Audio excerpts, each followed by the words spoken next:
تعالیٰ نے قرآن مجید میں حکم دیا ہے لا یحل لکم ان ترثوا النساء کرہا، اے ایمان والو تمہارے لیے حلال نہیں ہے کہ بہن کی وراثت کھا جاؤ. بہن کو وراثت پوری بولو نا یار، میں اس لیے بلواتا ہوں تاکہ دل میں بیٹھ جائے بات. اللہ نے عورت کا مال مرد پہ حرام کیا ہے.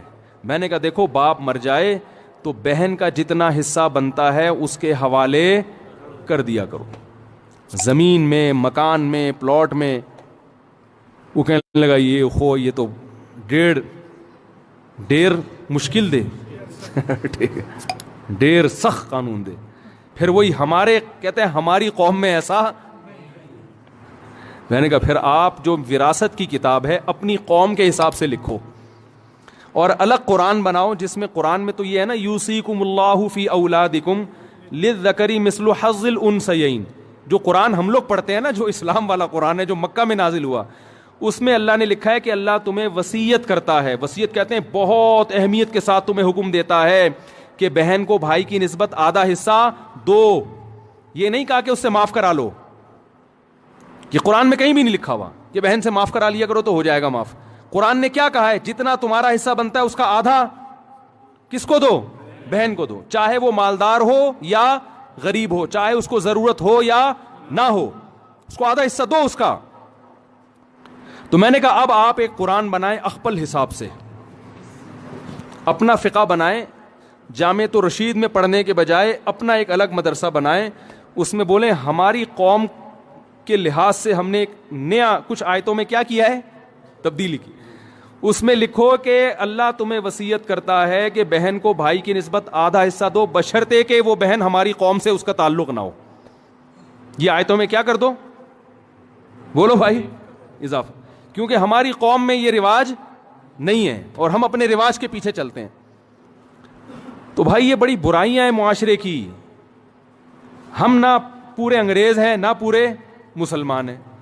اگر دیکھو ہمیں انگریزوں کا کلچر پسند ہے تو پورے انگریز بن جاؤ نا، پھر اسلام کو چھوڑ دو، پھر نہ نماز پڑھو، نہ عید کی نماز، نہ بقرعید.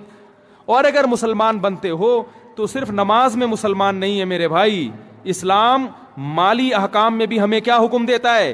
مسلمان بنو. ایک دوسرے کا مال ہمارے اوپر حرام ہے. اور اللہ نے عورت کے مال کے بارے میں تو الگ سے حکم دیا ہے کہ عورت کا مال مرد کے لیے حلال نہیں، کیونکہ وہ غیرت کے بھی خلاف ہے. مرد تو عورت پہ خرچ کرنے والا ہوتا ہے، عورت سے کھانے والا نہیں ہوتا. تو بھائی اس کی کوشش کریں گے نا کہ وراثت اگر کسی نے نہیں دی ہے، کیا خیال ہے بھائی؟ بول لو نا یار. دیکھو ایک بات ذہن میں رکھو کہ حلال میں اللہ نے برکت رکھی ہے اور حرام میں اللہ نے برکت نہیں رکھی. ہمارے گھر میں ایک مزدور کام کر رہا ہے، بڑا محنت کر رہا تھا. وہ ٹینکی توڑ کے بنا رہا تھا، تو شام کو وہ تھکا ہوا ہوتا ہے، بالکل لیٹ جاتا ہے بعض دفعہ. میں نے اس سے بولا، میں نے کہا دیکھو تم اتنی محنت کر رہے ہو، چونکہ یہ حلال ہے نا تو حلال میں محنت ہوتی ہے. حالانکہ وہ دنیا دار سا آدمی ہے بیچارہ. اس نے کہا کہ مولوی صاحب اس حلال میں اللہ نے اتنا سکون رکھا ہے کہ میں اس غربت میں آرام سے رات کو مزے سے سوتا ہوں.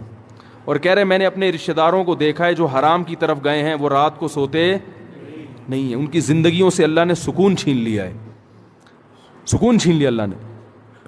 تو میرے بھائی قرآن میں اللہ کا حکم ہے کہ دیکھو ہم نے اپنے کلچر کو نہیں دیکھنا. ہم نے یہ نہیں دیکھنا میں مہاجر ہوں، میں پٹھان ہوں، میں پنجابی ہوں. ہم نے کیا دیکھنا ہے کہ ہم کیا ہیں، مسلمان ہیں، اور اللہ کا ہمارے لیے حکم کیا ہے. تو اللہ نے ہمیں حکم دیا کہ وراثت تم ادا کرو. اور قرآن میں اللہ نے فرمایا فلا وربک لا یؤمنون حتی یحکموک فیما شجر بینہم. یہ لوگ اس وقت تک مومن نہیں ہو سکتے جب تک ہر معاملے میں شریعت سے فیصلہ نہ کرائیں کہ اسلام شریعت اس بارے میں کیا کہتی ہے.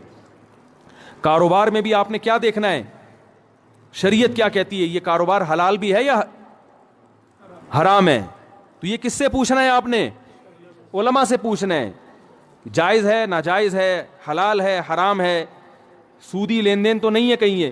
اور حقوق کی بات بھی کس سے پوچھنی ہے؟ بولو بھائی، علماء.